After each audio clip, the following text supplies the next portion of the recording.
He made the following statement about himself, which we should always remember and ponder over. In a hadith that mentions in Bukhari, that he said, my example. Listen carefully, it's a very, very nice narration. So whenever you get tempted to do any mischievous, wicked, evil action, remember this beautiful hadith. He said, my example is like a man who builds a fire, who makes a fire. And when the fire becomes big and strong, powerful, hot, and it lights up that which is around it, what happens after that? When you got light or fire outside in the open, what usually happens when you light it up and becomes nice and strong? Insects. Sharif, yes, very good. The hadith says, then moths and insects come and enter it. Why do they enter it? Think about this. Why do they enter it? Because it's good for them? It's attractive. It's what? Attractive. It looks sweet. It looks tasty. It looks nice. It looks pretty. And this man that built this fire, he tries to prevent them. This is the hadith now. He tries to stop them, to protect them from destroying themselves, from harming themselves, from throwing themselves into this fire, which in reality is not attractive. It is not sweet. It is destruction, chastisement, tormentation, severe pain. So the narration continues the same. Despite all this man's effort to stop them, they empower him and they continue plunging into it. In other words, he can't stop them. Despite his effort, he works and works to stop them. He cannot. And then the hadith says, the continuation of it is where the important part of it is. He said, this is my example. Whose example? Sallallahu, and your example. And who's your example? What is this YOUR referring to? To who? To the past nations? To his nation.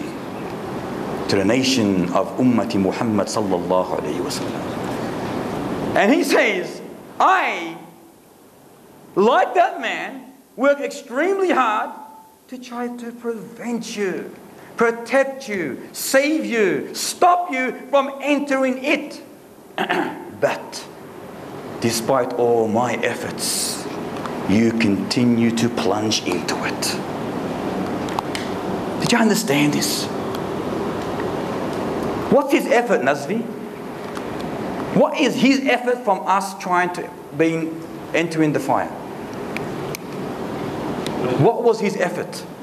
Was this by his hand stopping us? The what? By his preaching. His preaching, his teaching, his warnings, his advice, his recommendations, his encouragements. He warned us not to do this. He advised us to do this. He obligated upon us that you must do this. This is his effort. But we, being human beings, we still see that fire that he warned us from attractive. We still see it attractive. Correct, Ya Imran? Give me an example. How do we see the fire attractive? Give me one example. What are you smiling for? I'm not sure. You're not sure? Yeah. The thing is, you are sure, but you don't know which one to choose. Muhammad will help you. Material things. Materialism, yes. We are men, women who love lavish luxuries, materialism, And it gets so much in our desire and wantonness that we forget the heat of the fire. Meaning that we will take this stuff, this luxurious things, in order, if it even means to sacrifice your deen. Halal, haram, whether it's acceptable or not acceptable, you just turn it away. The only thing that you want is to enjoy it. So how you get it doesn't bother you. But there's a warning there. Don't forget his effort. What was his effort?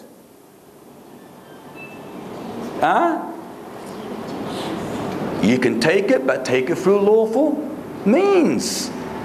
Like how many Muslims today worldwide, they take everything, since he mentioned that example of materialism, everything they live with or on, even to the extent the utensils they eat with, is bought through credit cards or finance or what have you. That's a good example. But he told us, no, don't do this. I'm trying to prevent you from the fire. It may look sweet, but the end result is a catastrophic consequence. This is the meaning of the hadith. And subhanAllah, it actually reiterates the narration that mentions when Jibreel alayhi salam went to hellfire for the second time, what did he see? What did he see the second time he went to hellfire? Not the first time. When Allah Ta'ala told him to go have a look at hellfire and what I have prepared for its inhabitants. What did he see the second time? And it's the exact meaning of this hadith. He saw it surrounded with desire, with lust, with haram, with things that we should not do, but we do it because of our low commanding ego.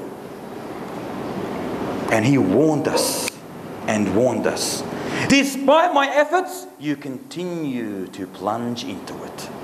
Look at the world. Do we not see this today?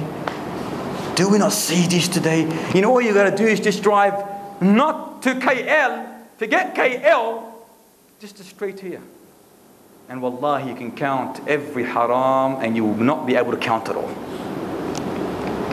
Because man is unaware that his reckoning is near at hand. He's unaware that his retribution, his punishment is extremely near at hand. Why? Because we see that fire that he explained to us as being sweet. But wallahi, it's not sweet. And he warned us and warned us. So this is his example that he left behind. An example that must be pondered over, reflected upon every single time we fall into problems, whether I should or I should not. Always go back to the channel of communication between you and her, Allah Ta'ala, and what is the channel? The Qur'an and the Sunnah.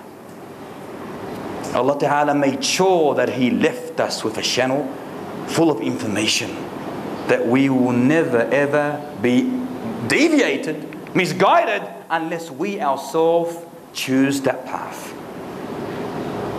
But man has been given plentiful, a lot of evidences, resources, proofs, whatever you want to call them, so you can live on this earth in the way, the exact way He wants you to live, with no plea, no excuse.